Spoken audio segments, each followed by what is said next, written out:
Hi అండి. ఈరోజు ఒక కేజీ పండు మిర్చి పచ్చడి పెట్టుకుందామా. పండు మిర్చి ఒక కేజీ శుభ్రంగా కడిగి తొనలు తుంచుకొని ఆరబెట్టుకుందామండి. తర్వాత చిన్న చిన్న ముక్కలుగా కట్ చేసుకుందాం. కేజీకి చింతపండు పావు కేజీ అండి. అలాగే వెల్లిపాయలు కూడా పావు కేజీ పొట్టు తీసి పక్కకు పెట్టుకున్నాను. ఇప్పుడు పండు మిర్చి 2 సార్లు మిక్సీ పట్టుకుందామండి కచ్చాపచ్చాగా. ఇక లాస్ట్గా పట్టే దాంట్లో పండు మిర్చి అలాగే చింతపండు వెల్లిపాయలు కొంచెం పసుపు వేసి కచ్చాపచ్చాగా మిక్సీ పట్టేసి అంతా కూడా ఒక బౌల్లో తీసుకొని కలుపుకుందామండి.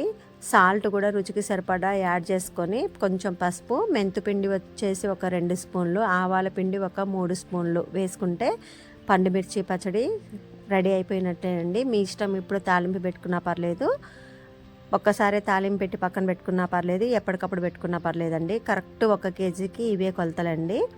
మీరు ఒకసారి ఇలాగే ట్రై చేసి చూడండి. నాకైతే ఎప్పుడు కొలతలు ఇవేనండి. ఒక 5 కేజీల వరకు పెడతాను.